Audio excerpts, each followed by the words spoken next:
दोस्तों, गुजरात की छात्र राजनीति में एक बड़ा उलटफेर हुआ है। अखिल भारतीय विद्यार्थी परिषद के कई प्रमुख पदाधिकारी और कार्यकर्ता गुजरात कांग्रेस कमेटी के कार्यकारी अध्यक्ष इंद्र विजय सिंह गोहिल की मौजूदगी में औपचारिक रूप से national student union of India में शामिल हो गए हैं।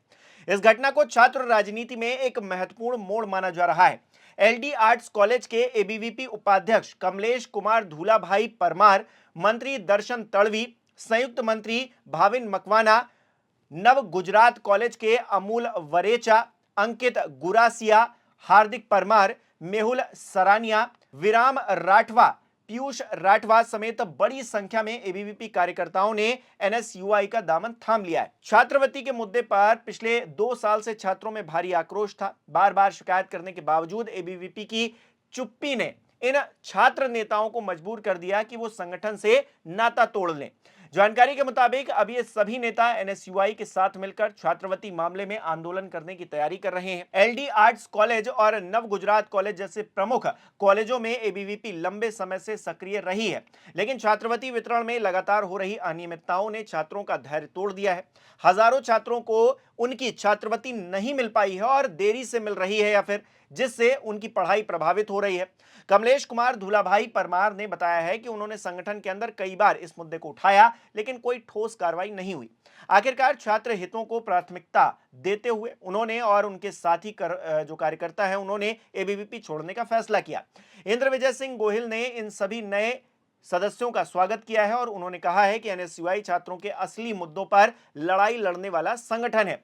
छात्रवृत्ति जैसे महत्वपूर्ण विषय पर अब तेज आंदोलन होगा। वहीं इस औपचारिक कार्यक्रम में गुजरात प्रदेश युवा कांग्रेस के अध्यक्ष डॉक्टर प्रवीण सिंह वनोल ने भी और एनएसयूआई के शहर अध्यक्ष चिराग दर्जी ने भी अपनी मौजूदगी दर्ज करवाई। आपको बता दें कि डॉक्टर प्रवीण सिंह वनोल ने कहा है कि एबीवीपी के कार्यकर्ताओं का एनएसयूआई में शामिल होना दिखाता है कि छात्र अब सच्चे मुद्दों पर काम करने वाले संगठन की तलाश में है। चिराग दर्जी ने नए सदस्यों को जिम्मेदारियां सौंपी और कहा कि आने वाले दिनों में छात्रवृत्ति मामले को लेकर बड़े स्तर पर प्रदर्शन किए जाएंगे। पिछले 2 वर्षों से गुजरात में छात्रवृत्ति योजना में भारी गड़बड़ियां सामने आ रही हैं। सरकारी योजनाओं के तहत अनुसूचित जाति, अनुसूचित जनजाति, पिछड़ा वर्ग और आर्थिक रूप से कमजोर वर्गों को मिलने वाली छात्रवृत्ति समय पर नहीं पहुंच रही है, जिससे कि कई छात्रों को फीस भरने में दिक्कत हो रही है। कुछ छात्रों को तो पूरी राशि ही नहीं मिल रही है। एबीवीपी इन मुद्दों पर चुप रही, जबकि छात्र रोजाना परेशान हो रहे हैं। कमलेश परमार और उनके साथियों ने कहा है कि जब अपने ही संगठन के छात्र परेशान हैं तो हम चुप नहीं रह सकते। यही वजह रही कि उन्होंने एनएसयूआई का रास्ता चुना है। नए शामिल हुए कार्यकर्ताओं के साथ अब एनएसयूआई और मजबूत हो गई है। संगठन के नेताओं ने कहा है कि जल्द ही मुख्यमंत्री और शिक्षा मंत्री को ज्ञापन सौंपा जाएगा। अगर मांगे नहीं मानी गई तो पूरे गुजरात में आंदोलन किया जाएगा। जानकारी के मुताबिक छात्रवृत्ति की राशि समय पर जारी करने, ऑनलाइन प्रक्रिया को पारदर्शी बनाने और पिछले बकाये को तुरंत क्लियर करने जैसी मांगे प्रमुख है। यह घटना एबीवीपी के लिए बड़ा झटका मानी जा रही है। एलडी आर्ट्स कॉलेज और नव गुजरात कॉलेज जैसे प्रमुख संस्थानों से बड़े पदाधिकारियों का जाना संगठन की छवि को प्रभावित करेगा। एबीवीपी की ओर से अभी तक कोई आधिकारिक प्रतिक्रिया सामने नहीं आई है, लेकिन सूत्र बता रहे हैं कि संगठन के अंदर चर्चा चल रही है कि कुछ लोग इसे छात्रों की नाराजगी का नतीजा बताने लगे हैं। गुजरात प्रदेश कांग्रेस कमेटी के कार्यकारी अध्यक्ष इंद्र विजय सिंह गोहिल ने इस कार्यक्रम को सफल बताया। उन्होंने कहा कि कांग्रेस छात्रों के मुद्दों पर हमेशा सक्रिय रही है। एनएसयूआई के मजबूत होने से पार्टी की छात्र राजनीति में वापसी हो रही है। आने वाले समय में कॉलेजों में एनएसयूआई की गतिविधियां और बढ़ेंगी। छात्र राजनीति सिर्फ पदों की लड़ाई नहीं होती, बल्कि ये युवाओं के भविष्य, शिक्षा व्यवस्था और सरकारी योजनाओं की निगरानी से जुड़ी होती है। जब छात्रवृत्ति जैसा मुद्दा प्रभावित होता है तो गरीब और मध्यम वर्ग के छात्र सबसे ज्यादा परेशान होते हैं। ऐसे में संगठनों की जिम्मेदारी बनती है कि वो छात्रों की आवाज बने, न कि चुप रहें। कमलेश परमार, अमूल वरेचा और अन्य नेताओं का फैसला इसी जिम्मेदारी को निभाने का उदाहरण है। एनएसयूआई अब इन नए कार्यकर्ताओं के अनुभव का फायदा उठाएगी। कॉलेज स्तर पर यूनिटें मजबूत होंगी। छात्रवृत्ति आंदोलन के अलावा फीस वृद्धि, शिक्षा की गुणवत्ता, हॉस्टल सुविधाएं और रोजगार जैसे मुद्दों पर भी काम होगा। गुजरात में विधानसभा चुनाव को देखते हुए यह छात्र राजनीति का गठबंधन कांग्रेस के लिए फायदेमंद साबित हो सकता है।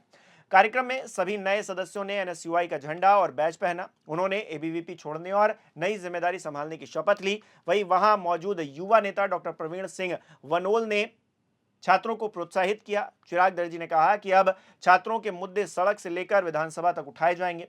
एलडी आर्ट्स और नव गुजरात कॉलेज के छात्र इस बदलाव से खुश हैं। कई छात्रों ने कहा है कि अब असली मुद्दों पर लड़ाई लड़ी जाएगी। जिन छात्रों की छात्रवृत्ति अटकी हुई है वो एनएसयूआई के आंदोलन से निकल पाएगी, आ पाएगी, उसका इंतजार वो लोग कर रहे हैं। गुजरात में भाजपा की मजबूत पकड़ है, लेकिन कांग्रेस छात्रों के जरिए अपनी उपस्थिति बढ़ाने की कोशिश कर रही है। एबीवीपी से एनएसयूआई में शामिल होना इस रणनीति का एक हिस्सा नजर आ रहा है। अगर आंदोलन सफल रहा तो कांग्रेस की छवि मजबूत होगी। छात्रवृत्ति में अनियमितता शिक्षा विभाग की कार्यप्रणाली पर सवाल खड़े करती है। सरकार को इस मुद्दे को गंभीरता से लेना चाहिए, वरना छात्र आंदोलन और तेज हो सकता है। एलडी आर्ट्स कॉलेज और नव गुजरात कॉलेज के एबीवीपी कार्यकर्ताओं का एनएसयूआई में शामिल होना गुजरात की छात्र राजनीति में एक नया बदलाव नजर आ रहा है। छात्रवृत्ति जैसे जरूरी मुद्दे पर एबीवीपी की चुप्पी और कांग्रेस की सक्रियता ने यह बदलाव संभव कर दिया है।